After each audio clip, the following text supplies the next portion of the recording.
Hürmetli vatandaşlar bilen birlikte endi muhakeme edip parayla vaziyeti görüp çıktık, başta etkandak sözlükendek bulduk.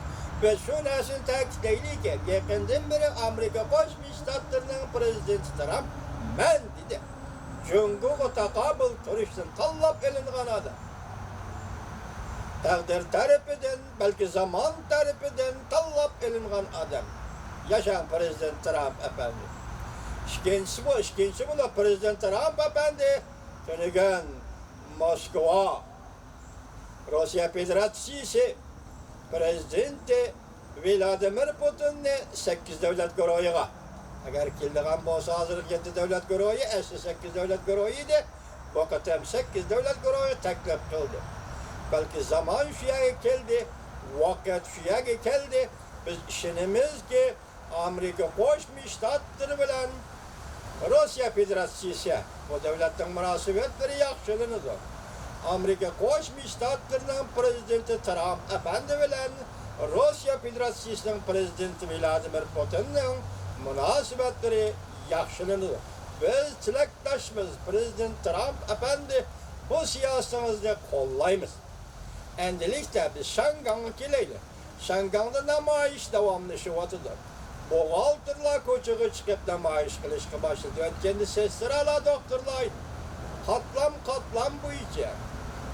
Hozir Shanganda har bir qatlam, har bir organ o'z oldiga namoyish tashkillaydigan va umumiy namoyishga umumimizda qatnashadigan vaziyat chiqdi. Hozir Shanganga kelsak, Shangang balki Tamning u tarafiga o'tdi. Xuddi ayni vaqtda Sharqiy Germaniya xalqi Berlin tamining bu tarafiga o'tgandek.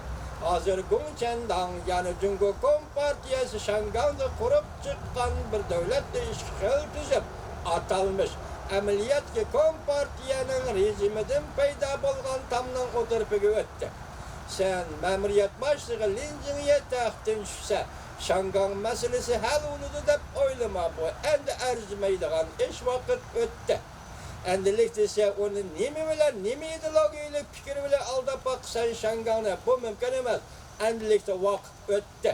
Hozir Shangang xalqi o'tganda nima degan edik? O'tkazib berishga qarshi turishni namoyish degan edik. Endilikda nima deymiz? Hukumatga qarshi namoyish deymiz. Erkinlik ve demokratiyani qo'lga keltirishdan elib berilayotgan namoyish deymiz. Shunlashqa bu namoyishning g'alaba qilishini Shangang xalqining hozirda o'tirga elib chiqmagan, lekin elib chiqishi kerak bo'lgan oxirgi maqsadini o'tirga elib chiqishini to'rt ko'z bilan kutamiz, hurmatli vatandosh. Yomg'ir yig'ib ketdi. Vatandoshlarım, Uyg'urlarimga shuni deymanki, senin tishtakda harakatga faoliyatga o'tganing, sening irodangni, sening qismatingni, sening taqdiringni, seningdagi jur'atni, seningdagi ozodlikka intilish ro'yini, mustaqillikka intilish ro'yini yana bir qatim ko'rsatdi Uyg'ur yoshlari. Xitoyga qul bo'lmaymiz. Xitoyga grajdan bo'lmaymiz. Xitoyga hargiz tez tutmaymiz. Uyg'urning huquqini Uyg'ur qo'lga keltirish kerak. Siz hozir bir davrga kirib keldingiz Uyg'ur xalqi. Yoki o'lim, yoki ko'rim. Bugun Shangang bir davrga kirib keldi Shangang xalqi.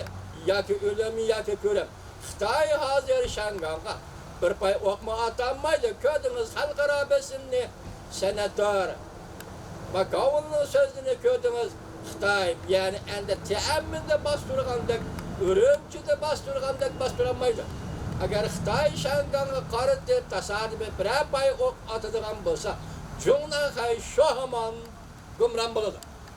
Xalqaro vaziyat hisob shuga keldi. Biz hozir yana davomli sizlarga so'zlaymiz, yomg'ir to'xtagandan keyin yana chiqishim mumkin. Jungo shunday ish qildi. Reis Xi Jinping shunday ish qildi. Hozir oxirgi leksiyada so'zlab bo'ldik. Gobikov shimoldagi Sadichi neg'izi, Joyvan g'arbdagi Sadichi neg'izi nemishqa PDX yig'inidan keyin nimani qaror qildi, nima ish qilmoqchi? Bugun Reis Xi Jinping g'arb chegarada paydo bo'ldi degan edim. Bugun men shu to'g'ri to'xtatdim. Yomg'ir yig'ib ketdi, kechiringlar vatandoshlar, to'xtaganda yana chiqaman.